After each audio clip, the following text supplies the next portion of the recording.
Hey guys, welcome back to Tech Talk. Today, we're going to be doing a final review of the Ulefone T1. If you've been a fan of my videos, then you know that we primarily do reviews of tech products like mobile phones, laptops, and tablets. And I don't really have a particular platform that I only use. I like Apple, Android, Linux, and Windows. But primarily, we're discussing Windows and Android devices for the most part. I was using an Apple product for a while, but now I've switched back to Windows. So, the Ulefone T1. It is a device that is made in China. Ulefone is a Chinese manufacturer of smartphones, and they have a pretty good following, and they're a pretty large manufacturer back in China. This particular device is pretty much a copy of the other Chinese manufacturer, OnePlus. OnePlus has been building some really cool phones for quite a long time. And some people love them and some people hate them, depending on their support and other issues. But for the most part, they've been a pretty popular independent Chinese manufacturer by providing a lot of high end specs for a low end price.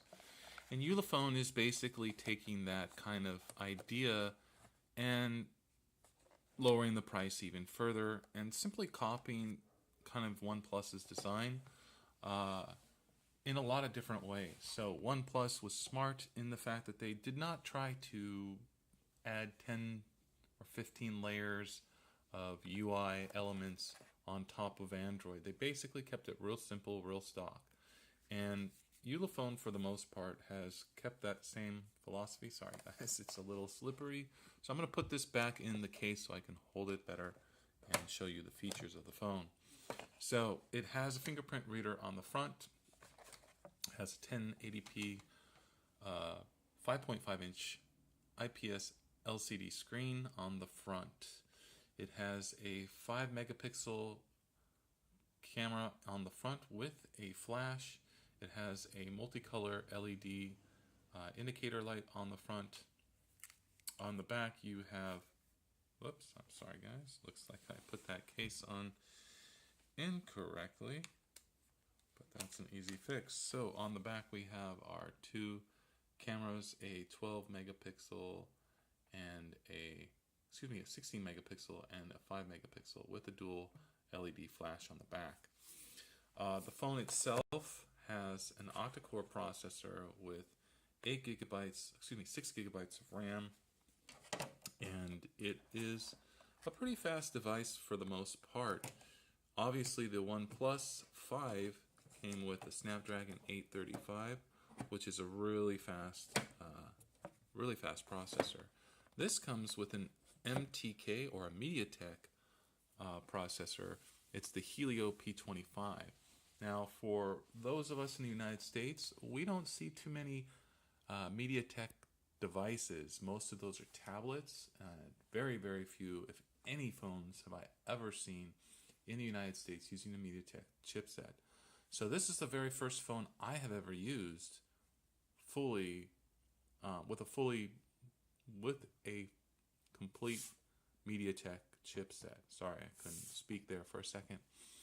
And the thing that makes this phone, the T1 by Ulefone, a little bit unique is the fact that this is a global version. So that means that they put all the bands for the United States and other countries throughout the world so that this will work with 4G, as they say, 4G LTE. And I get Volt on this with the T-Mobile network with no problem at all.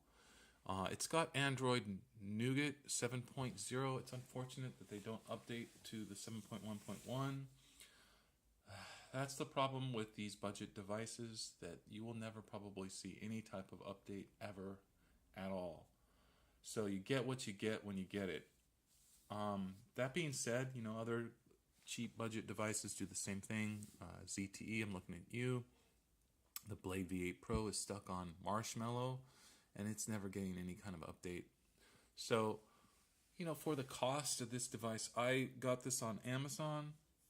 You can get them from about $200 to $220 on GearBest, AliExpress, and Banggood.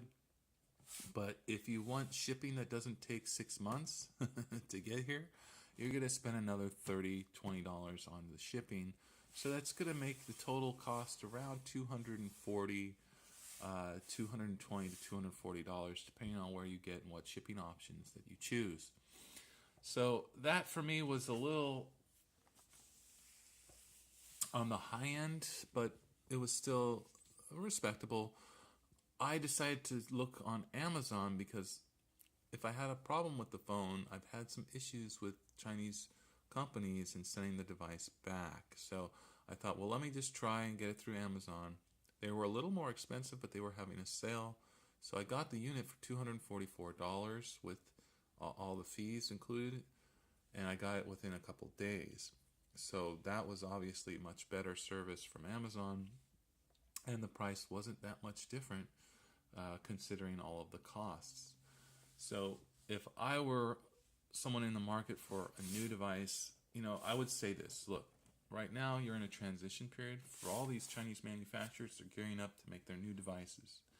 They won't be releasing those devices until the spring, earliest, most likely summer to late summer, even the fall.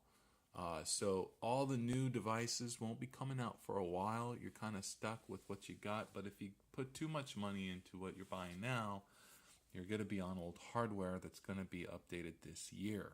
So my advice is not to get the best device. That's why I did not get a OnePlus 5T, for example. It has all of the features that I would want in a phone, but I just didn't want to spend that particular money on it because I know well, just like everything, there's something new around the horizon. And in my opinion, I would rather wait for something new and spend my money on that and have something that can just get me through until that time. And that's kind of what I'm using the T1 and the Mi Max 2 for. Now, I may return this device depending on how good my Windows mobile phone is right now. But that's another whole story that I won't get into right now. So for you guys, if you're looking into a budget phone that doesn't feel like a budget phone, that performs way better than a budget phone, the T1's really good. The downsides to the T1 are warranty support is going to be non-existent. Updates are going to be non-existent. So in 6 months, this phone is going to be identical to what it is now. In a year, in 2 years, in 3 years, and so on, you get it. If some hardware flakes out on this, you're pretty much on your own. I'm sure there is a warranty from Ulefone, but how are you going to obtain service since they're not here in the United States? It's going to be difficult. So that is the issue with OnePlus, with some of the other companies. You have full warranty support. It may not be the best, but at least it's something. And that's something to factor in your choice. Also, the ZTE phone is warranted and backed here in the United States. So for a little bit, well, about the same price, you just get less specs on the ZTE model. You're getting warranty support. So if that's an issue for you, I would suggest that phone over this. But the features on this phone are way better. The screen is better, hardware is better, you get more RAM, you get more storage, you get a better screen, and the fingerprint reader is better. It's a reader. It's not a button like the ZT where you have to press, which is kind of annoying. So there's pluses and minuses. The ZTE is definitely a nice device. I'm not gonna say it isn't. I like it, but I like this machine better. So so that's my review, guys. Ulefone T1 is definitely a good device. They have the new Power 3 out that is pretty exciting. It has a better processor than this device, but it's not going to work on the global 4G LTE bands. This is one of the few phones coming from China that really, really is compatible. And that is something that almost makes me want to keep it just for that, because it's so compatible with all of the networks that I use. And using the phone on a daily basis is just a joy. I mean, all the features of it work really well. And because it's pretty much just stock Android, you're just using the stock Android apps. There's no duplicity here. You're not using two apps for every app, function. And I hate that so many companies do that. Even Xiaomi, which I really like them, surprisingly, I don't like all of their built-in applications that you can't uninstall and you can't deactivate. It's just ridiculous. It's like I got 30 apps just to do one thing, and really I only need one app to do it. And I generally use the Google apps, and even some of those I may, it'd be nice to be able to choose what you want. And so with this device, because they put so little on here, you really do get to choose what you want.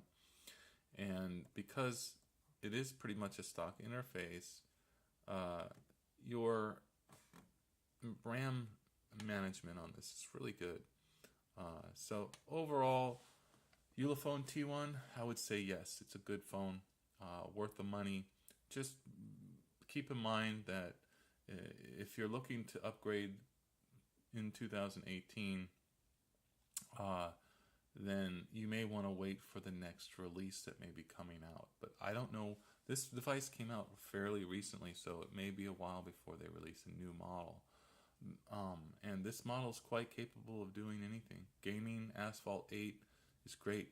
If you unlock certain, go into the settings, and you go into battery, you put it on sports mode, and you disable standby intelligent power saving mode. And then there's another boost application. I just disabled that altogether. And the Antutu score on this, when you do all of that, is around 66,000. It's pretty high for this type of device. But again, when you do that, it chews through the battery. So you got to choose what you want, battery or performance. But overall, pretty impressive device for the money. Ulefone T1, I recommend it. And that's my honest review from Tech Talk. I'm not getting paid by Ulefone or anything like that, but I definitely like it. It's a good device.